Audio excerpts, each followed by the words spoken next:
विद्यार्थी मित्रांनो, कोरोनामुळे तुमचा हा अभ्यासक्रम जवळपास 25% कमी केलेला आहे आणि त्यासाठी जो कमी केलेला जो अभ्यासक्रम आहे तो पाहण्यासाठी संकेतस्थळ इथे लिहून दिलेलं आहे मी www.maa.ac.in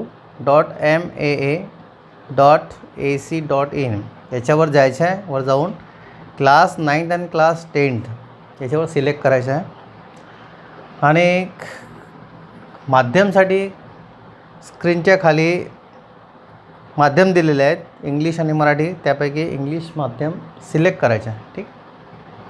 आणि तुमच्या पुस्तकामध्ये काय बदल केलेला आहे ते बदल तुमच्या पुस्तकामध्ये नोंदवून घ्यायचे.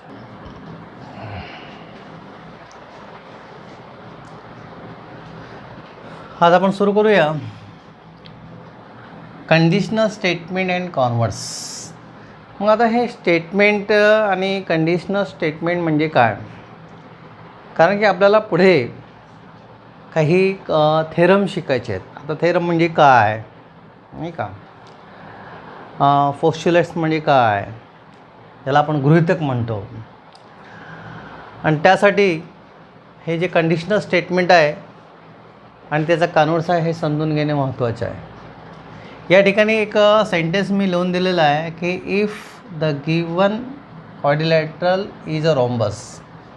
जर दिलेला क्वाड्रिलॅटरल हा रॉम्बस असेल तर then its a diagonal are perpendicular bisector of each other. हे आपण शिकलेलो आहे 8व्या वर्गामध्ये.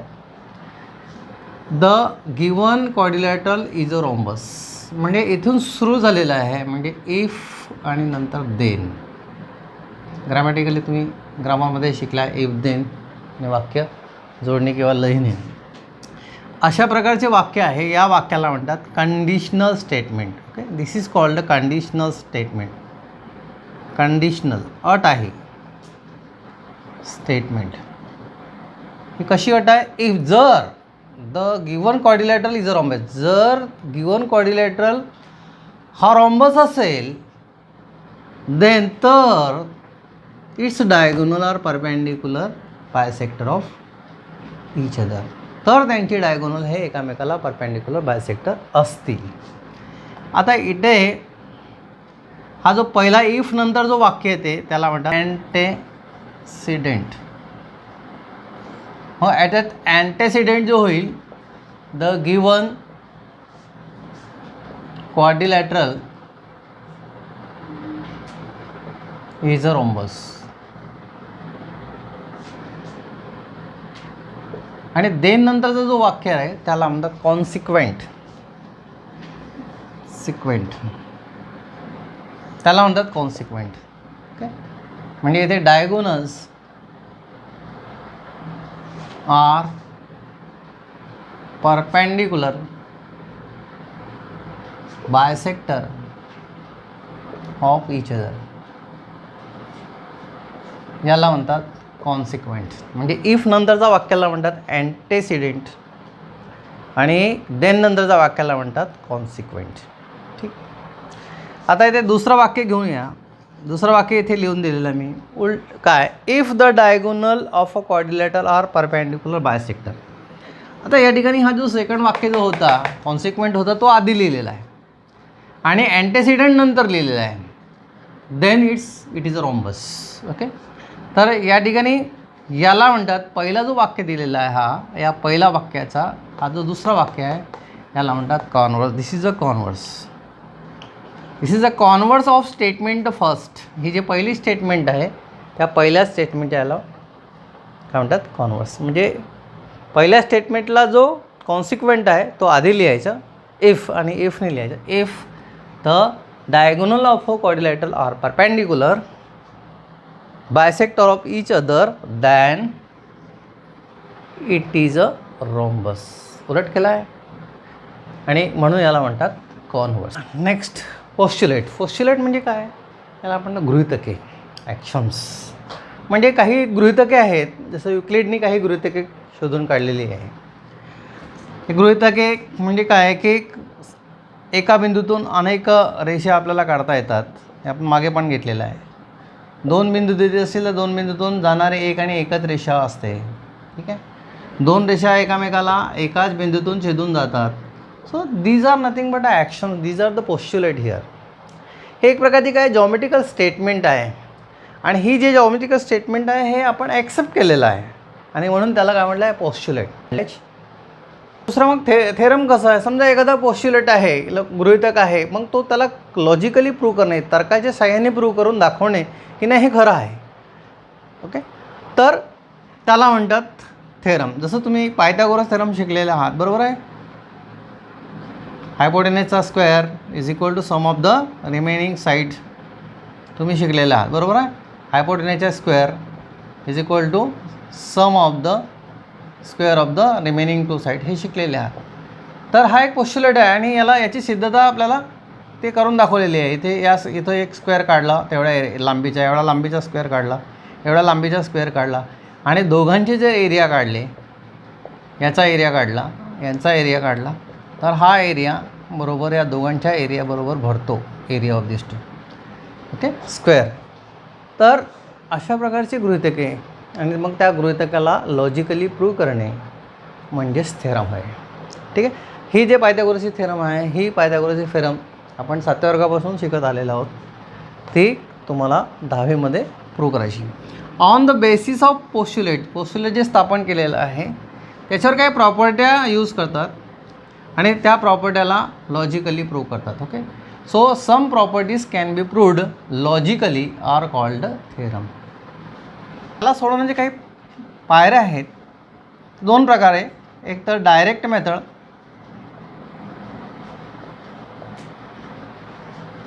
दुसरं आहे इनडायरेक्ट मेथड.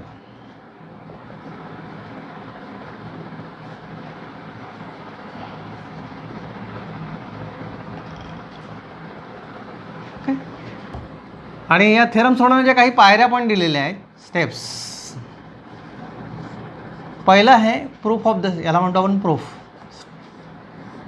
प्रूफचे काय स्टेप्स आहे. पहिला आहे गिवन. जी काही माहिती तुम्हाला दिलेली आहे म्हणजे पोस्ट्युलेट दिलं आहे त्याला गिवन घेऊ. त्यानंतर काय प्रूव्ह करायचे आहे.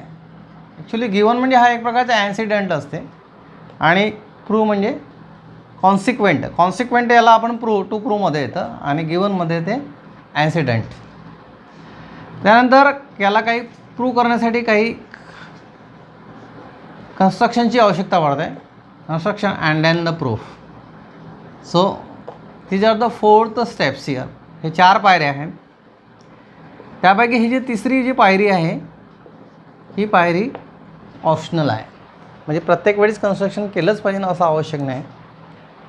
ॲन्सिडेंट म्हणजे गिवन आणि कॉन्सिक्वेंट म्हणजे टू प्रूव्ह आणि त्यानंतर प्रत्यक्ष प्रूफची सुरुवात आणि हे आपण लॉजिकली प्रूव्ह करत असतो. थेरम आहे the opposite angles form by 2 intersecting lines are equal measures. 2 intersecting line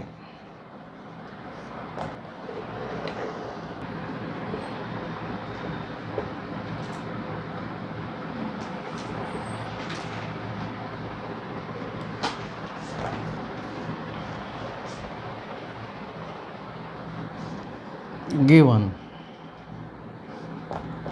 इथे निवडलेलं आहे. Here AB and CD are the 2 intersecting line intersect at point O. Okay, line AB and line CD intersect at point O. To prove measure of opposite angle. आता opposite अँगलची definition आपल्याला माहीत आहे की these 2 angles are opposite angles. Similarly these are the opposite angles. म्हणजे major of angle, first pair major of angle AOC is equal to measure of angle BOD.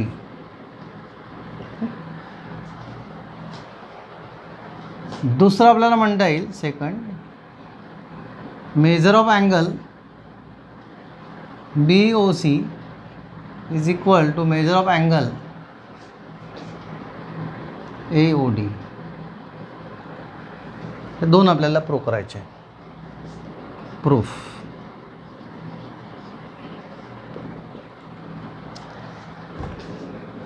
आता बघा, AOC आणि BOC, these two angles are linear pair angles. Okay, हे दोन्ही angle कसे आहेत? Linear pair angle, कारण की इथून अपोजिट, हे दोन्ही अपोजिट रे करते and this is a common side and therefore according to definition of linear pair angle, angle AOC and angle BOC are linear pair. Angle AOC and angle BOC are linear pair angles. Therefore, measure of angle AOC plus measure of angle BOC is equal to 180 degree according to definition of measure of linear pair angle. Also, if you consider angle BOC and angle BOD, so these two angles are nothing but here linear pair angle, कारण की इथून OC and OD are the opposite form opposite ray, त्याची दोन बाजू opposite ray form करतात आणि एक बाजू कॉमन आहे. तर अशा अँगलला आपण काय म्हणतो? Linear pair angle. आणि त्याच्यामुळे angle BOC plus measure of angle BOD is also equal to 180 degree. Number 2. आता 1 आणि 2 मध्ये बघा की या दोन्ही कोणांच्या मापांची बेरीज 180 आहे. या दोन्ही कोणांच्या मापांची बेरीज 180 आहे आणि देअरफॉर फ्रॉम 1 and 2 त्यांच्या LHS आपण घेऊया. Measure of angle AOC plus measure of angle BOC is equal to measure of angle BOC plus measure of angle BOD. तर यामध्ये हा जो मेजर ऑफ अँगल BOC आहे आणि दोन्ही सेम आहे, दोघांची मापं सेम आहे आणि म्हणून आपण याला कॅन्सल करू शकतो. आणि therefore measure of angle AOC is equal to measure of angle BOD. ठीक आहे, ह्या पद्धतीने हा आपण पहिला प्रूव्ह केलेला आहे. Similarly we can prove the second also. Similarly we can prove जर आपण हे दोन अँगल निवडले, AOC हे दोन अँगल निवडले, AOC आणि AOD, तर ह्या दोन्हीची बेरीज काय होईल? 180 होईल. आणि हे दोन्ही अँगल निवडले, AOC आणि BOC, या दोघांची बेरीज किती होईल? 180 होईल. याच्यातला हा कॉमन अँगल जर आपण कॅन्सल केला तर हे दोन अँगल काय होतील? कॉन्ग्रुएंट होतील. And therefore we can see that measure of angle, we can prove measure of angle BOC is also equal to measure of angle AOD. Hence proved.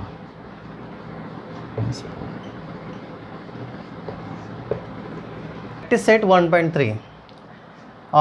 First, write the following statement in if then form. कोणत्या फॉर्ममध्ये काय? If then फॉर्ममध्ये लिहायचे. जो काही statement दिला आहे तो इफ देन फॉर्ममध्ये लिहायचे. The opposite angle of a parallelogram are congruent. Opposite angle of parallelogram म्हणजे एक पॅरलोग्राम दिलेला आहे, त्याचे अपोजिट अँगल कॉन्ग्रुएंट असं आहे. पण आपल्याला त्याला इफ आणि देन या फॉर्ममध्ये लिहायचे. मग कसा लिहिता येईल? If a quadrilateral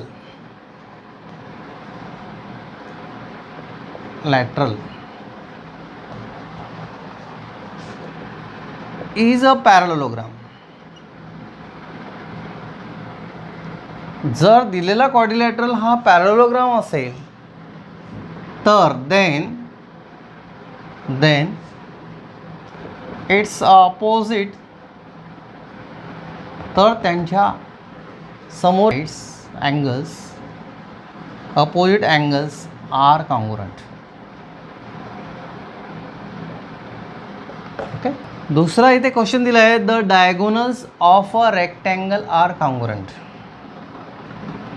the diagonal of a rectangle म्हटलं आर कॉन्ग्रुएंट. ओके. तर आपल्याला इफनी सुरू करता येईल. इफ अ कॉर्डिलॅटरल की चौकोन, कॉर्डिलॅटरल इज अ रेक्टँगल.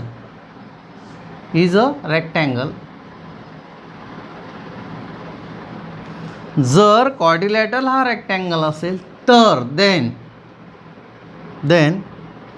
इट्स त्याचे डायगोनल्स आर कॉन्ग्रुएंट. हे कॉन्ग्रुएंट असतात. या पद्धतीने आपल्याला त्याला इफने आणि दॅनने लिहायचं आहे. क्वेश्चन 2 दिला आहे, write the converse of the following statement. आता स्टेटमेंटच्या आपल्याला कॉन्व्हर्स लिहायचं आहे. आता कॉन्व्हर्समध्ये लिहिताना दिलेली जी स्टेटमेंट आहे त्याच्यातला जो ॲन्सिडेंट आहे तो कॉन्सिक्वेंट होते आणि कॉन्सिक्वेंट हा ॲन्सिडेंट होते. बरोबर आहे. आता या ठिकाणी the alternate angle form by 2 parallel lines and there transversal are congruent. Okay. Alternate angle form by 2 parallel lines म्हणजे पॅरलल लाईन दिलेले आहे. तर आपल्याला ते पॅरलल लाईन आहे तसं नंतर सांगावं लागेल. If the alternate angle form by 2 lines and its transversal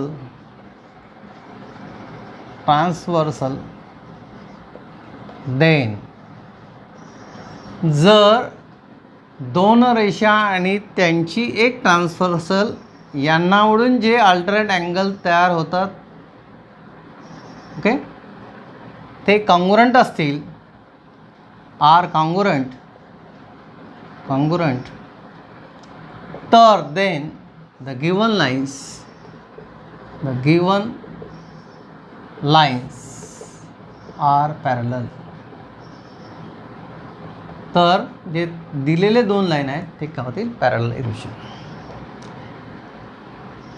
the diagonals of a rectangle are congruent. The diagonal of a rectangle, आता रेक्टँगलचे डायगोनल म्हटलेलं आहे. आता म्हणून आपण आता असं लिहूयाला, if the diagonals of a quadrilateral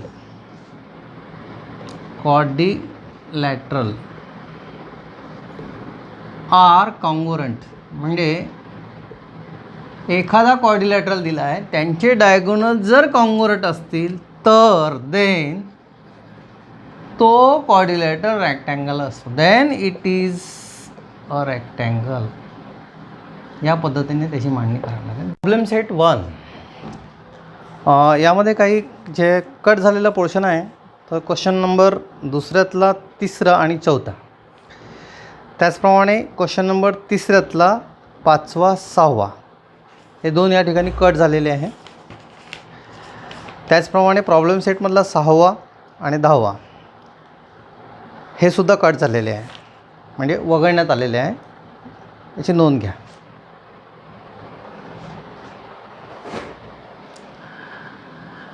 problem सेटमध्ये पहिला जो हा ॲक्च्युली MCQ आहे. These are the MCQs.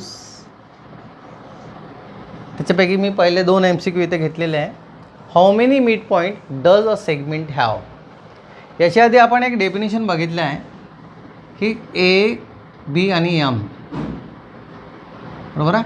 म्हणजे A', M', B असेल आणि AMचं अंतर आणि MBचं अंतर जर सेम असेल तर Mला काय म्हणायचं, मिड पॉईंट. ठीक आहे. मग असा एकच बिंदू इथे राहू शकतो या दोनच्या दरम्यानमध्ये की त्यापासूनचे अंतर A आणि Bचे हे सेम राहतील. Okay. So which is equi distance from what A and B. आणि म्हणून आपल्याला हा जो पॉईंट मिळणार आहे हा एक आणि एकमेव मिळणार आहे. आणि म्हणून आपलं उत्तर येईल how many mid points does the segment have. कुठलाही सेगमेंट जर घेतलं तर त्याचा एक आणि एकच मिड पॉईंट असतो आणि म्हणून उत्तर येईल आपला only one. A is the correct answer. दुसरं आहे how many points are there in the intersection of two distinct lines.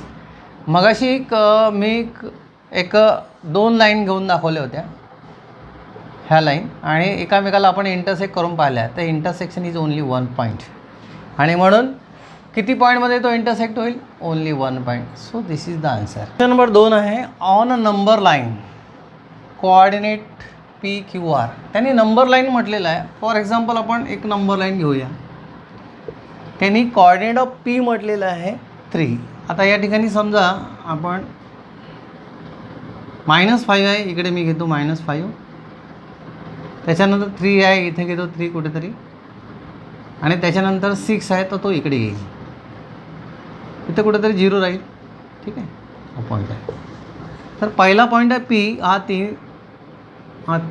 त्याचा कॉर्डिनेट 3 दिलेला आहे. दुसरा पॉईंट Q आहे, त्याचा कॉर्डिनेट -5 दिलेला आहे, आणि तिसरा पॉईंट आहे हा R दिलेला आहे.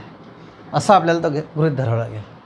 आता आपण इथे बघूया सोल्युशन. पहिला आपण घेऊया कन्सिडर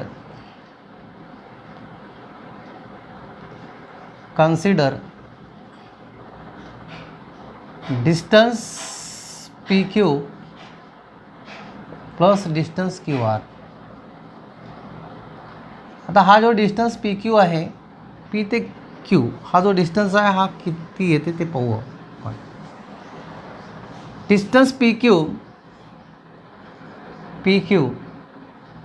मी इथे काढतो आहे, तर होईल 3 - -5 घ्यावं लागेल. दॅट इज इक्वल टू 3 + 5 आणि दिस इज इक्वल टू 8.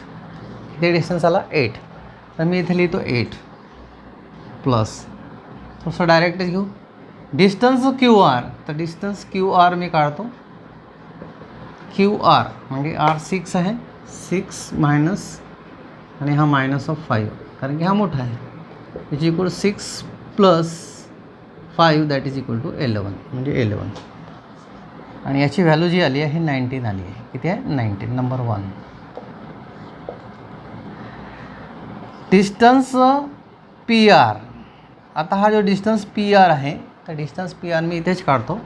तर डिस्टन्स PR किती येईल? P ते R म्हणजे इथे 6 - 3 that is equal to 3. Number 2. आता या दोघांची तुलना करा. 19 and 3 they are same? No, they are not same. So 19 is not equal to 3. Therefore distance PQ plus distance QR is not equal to distance PR. Therefore, given statement is false. हा false आहे आणि या पद्धतीने तुम्हाला हा दुसरा पण prove करायचा आहे. Coordinate of some pair of points are given below. Hence find the distance between each pair. यांचे पेअरचे डिस्टन्स काढायचे आहेत. मी पहिला उदाहरण घेतो. Let A equivalent to what? Here 3. Coordinate of point A is equal to 3. Coordinate point A is equal to 3. Coordinate point B is equal to 6. असं आपण गृहीत धरू. म्हणजे आपल्याला डिस्टन्स AB फाइंड आउट करायचे आहे. And distance AB is equal to what? असं आहे question. Here 6 is greater than 3. Therefore distance AB जर आपण काढतो म्हटलं तर मोठ्या व्हॅल्यूमधून छोटी व्हॅल्यू वजा करा म्हणजे डिस्टन्स कळेल 3. That is distance AB is equal to 3. या पद्धतीने. तिसरं उदाहरण घेऊ. Let coordinate point D is equal to -4 घेऊ आणि coordinate of point E is equal to 5 घेऊ. Okay. Here 5 is greater than -4 and therefore distance DE जर असेल तर 5मधून हा वजा करू, 5 मायनस ऑफ -4 हा फॉर्म्युलाच आहे आणि हा कोऑर्डिनेट आहे. That is 5 + 4 = 9. 9 is the distance DE. म्हणजे the distance between this 2 point = 9. त्याच पद्धतीने आपल्याला शेवटचं उदाहरण घेता येईल, लास्टवाला. That is 7. बाकीचे उदाहरणं तुम्ही सोडवा. इथं दिला 80. Let coordinate of point M घेऊन टाकू = 80. याला M point show that is = 80 आणि कोऑर्डिनेट ऑफ पॉईंट N आणि याला घेऊ -85. Therefore here 80 greater than -85 and therefore distance MN M to N is equal to इथून 80मधून वजा करू 80 minus of -85 is equal to 80 + 85 आणि म्हणून त्यांच्यातील अंतर किती होईल 165. पॉईंट M आणि पॉईंट N यांच्यामध्ये अंतर येईल 165 मिनिट. बाकीचे 2 उदाहरणं तुम्हाला सोडवता येतील.